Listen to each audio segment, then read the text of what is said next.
Welcome to Charts Today. My name's David Linton, and today's edition for Tuesday, the 7th of May, comes to you from London. And we start by looking at the dollar, just seesawing back to below the cloud. It was above the cloud at the end of last week, now back below the cloud. So we're short-term bearish, but medium and long-term still pretty bullish.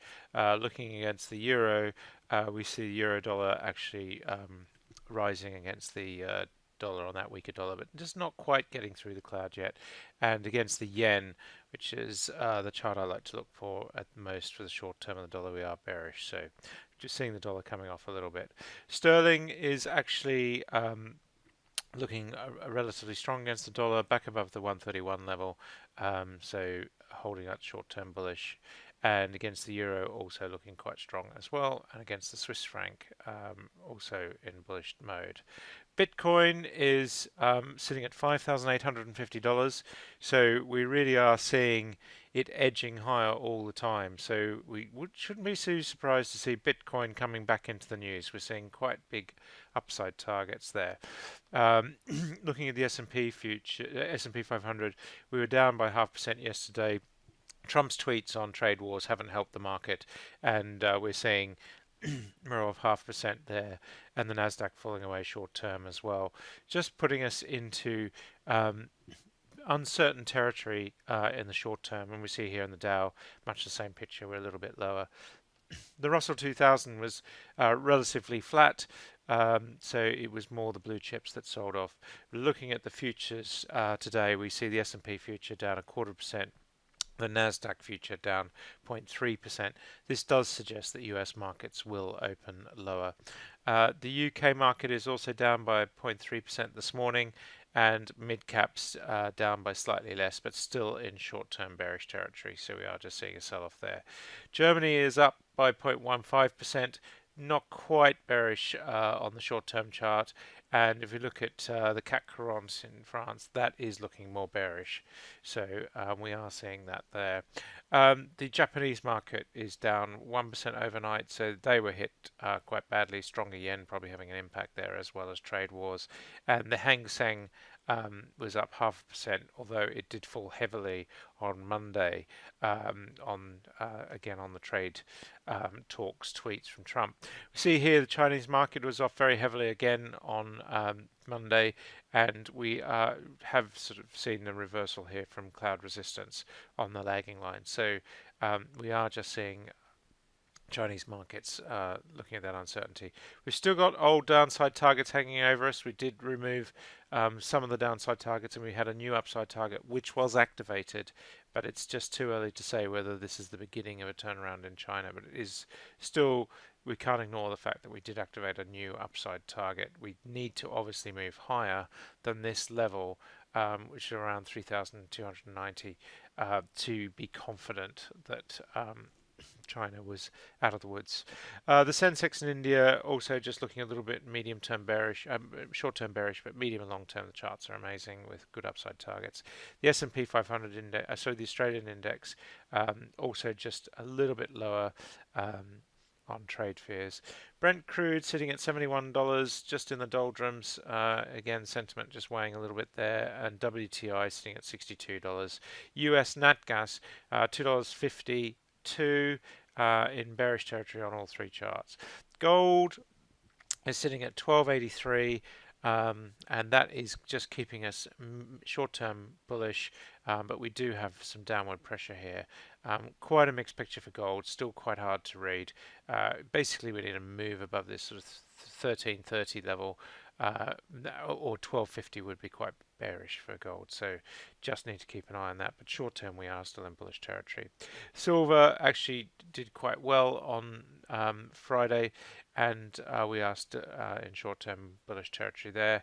And US 10-year yields sitting at 2.49%, still bearish on all three time frames. That long term transition now looking pretty certain. Looking at the individual stocks, we'll start by looking at the Dow. The best performer in the Dow was United Health Group. They were up nearly 4% yesterday.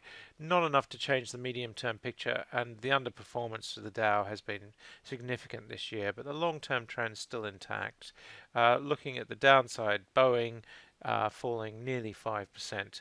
just struggling after their crisis. And Apple were off, sorry, Boeing were down 1.3%. I read the wrong number there. Apple were down 1.5%. So quite significant there. If it just rank again.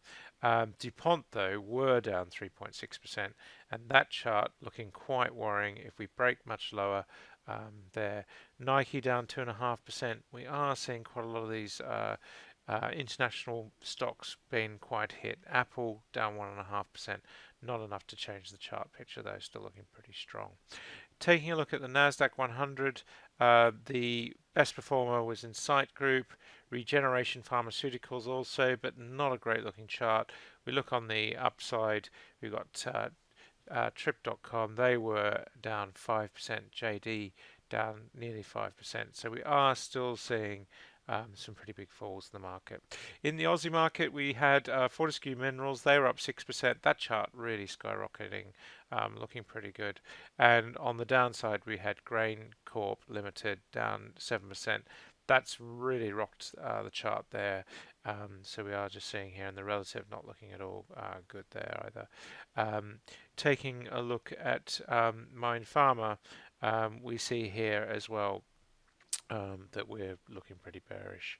The Chinese market was pretty mixed. We had pretty big falls the day before last, but we can see here a fairly strong recovery in the number of stocks. And in India, the Nifty 50, the best performer was Hindustan Unilever. They were up 2.2%, chart looking good. Here we see the live updates coming in from Yahoo Finance. Hindalco Industries up 2%. Not enough really to change the picture on the chart there. On the downside, we had Hindustan Petroleum down 3.4%. Still looking bearish long term, medium term looking better, and we have activated quite big upside targets there. Taking a look into Europe now, if we took first of all look at the UK market, the best performer here, again, Micro Focus up 3%. That's starting to look a lot better long term on the chart. Rightmove up 2.4%, breaking to new highs on the Rightmove chart, looking very strong indeed.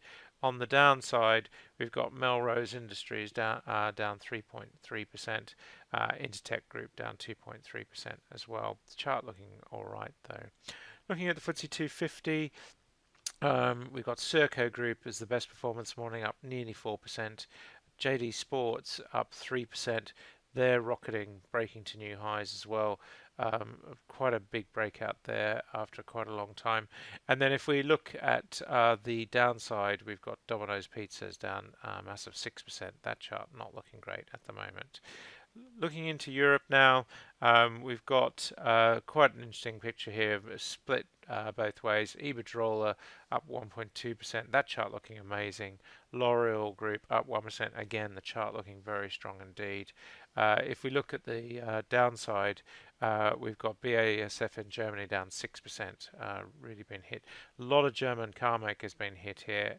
Volkswagen down, Daimler down 2.2%. So we are really seeing that across the board. Be interesting this week in Germany with some reporting BMW, etc. Just keeping an eye on German stocks. That's it for today. Until tomorrow, happy charting. See you then.